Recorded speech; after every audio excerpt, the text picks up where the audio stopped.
first verse begins by saying, in the third month, after the children of Israel had gone out of the land of Egypt, on the same day they came to the wilderness of Sinai. So they had departed from Reverend and come to the wilderness of Sinai and camped in the wilderness. So Israel camped there before the mountain. But I ask that you turn over to the book of Deuteronomy, chapter 1. Look with me at verses 6 through 8. And there the words are recorded. The Lord our God spoke to us in Horeb, saying, you have dwelt long enough at this mountain. Turn and take your journey, go to the mountains of Amorites, to all the neighboring places in the plains, in the mountains, in the lowland, in the south, and on the sea coast, the land of the Canaanites, and the Lebanon, as far as the great river, the river Euphrates. See, I have set the land before you. Go in and possess the land which the Lord swore to your fathers, to Abraham, Isaac, and Jacob, to give to them and their descendants after them. Amen. Amen. I want to talk for a few minutes about the wilderness experience. Wilderness experience. Thank you for the hand our ushers today. Amen. Amen for their service to us on this day. Amen. Amen. A wilderness experience. Most of us, to some extent, know something of the experience of Israel or the Hebrew people during their captivity in Egypt. God's people, God's chosen people, the covenant crowd, Israel, were held in Egypt, according to Exodus 12 and 40, for 430 years. This time in Egypt was one of the most trying periods in Israel's history. It was tough down in Egypt, to say the least. It was there that God's people Israel were enslaved and ruled over by harsh taskmasters who demanded that they make bricks without straw and mortar without clay. Moreover, Pharaoh, you will remember, was a very evil and cold-hearted man who went so far as to kill off the male children born to the Israelites so as to control their population and prevent reproduction, and so that the numbers of the Israelites might exceed those of the Egyptians. Time will not allow me to tell you of all the inflictions that they endured during this painful period in the Israelites' history.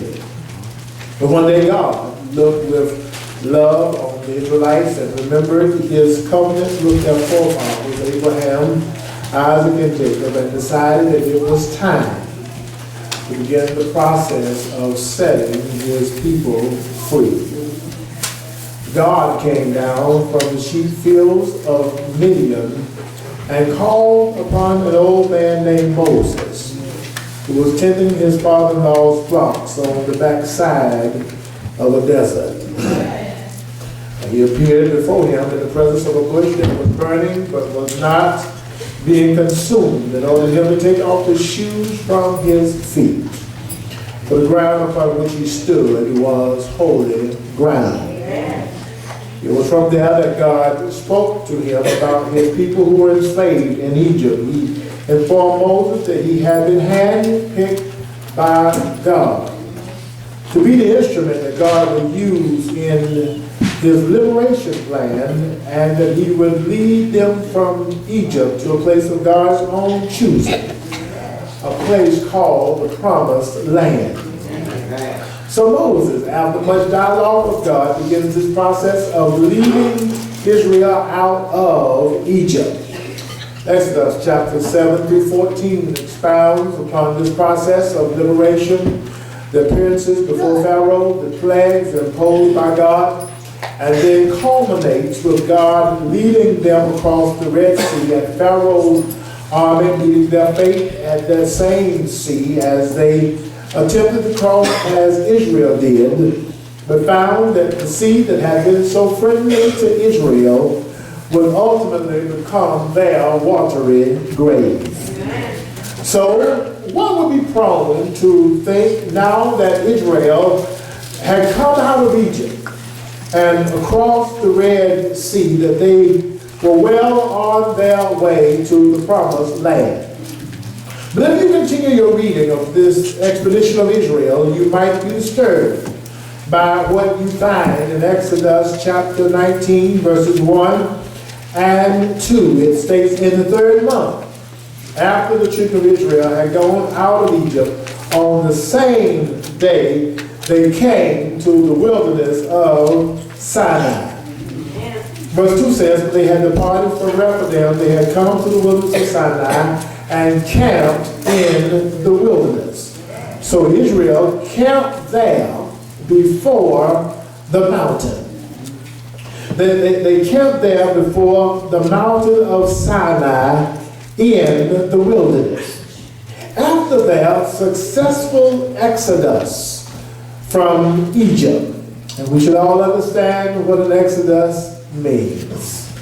After their successful exodus from Egypt, you would certainly think that they are now for sure bound for the promised land with no stops in between. But here they are in the wilderness. Here they are in a wasteland.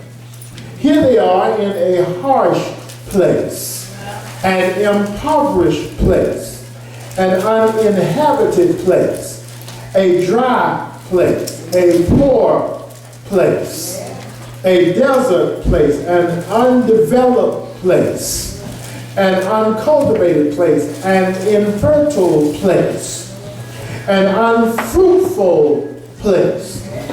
The wilderness is a place of want.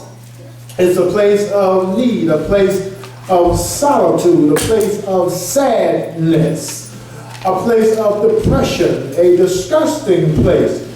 But this is the place where Israel found herself. One would certainly wonder, why the wilderness? Well, why the wilderness? Of all the places they could have been, they end up in the wilderness. I mean, they were following Moses, who was following God. That's the irony of it all. It was God who sent for them in the first place. It was God's servant Moses who proclaimed that he had been chosen to lead them not to a barren land, but a fertile land, a promised land. But instead of having plenty, they are in poverty. They are in want. They are in need.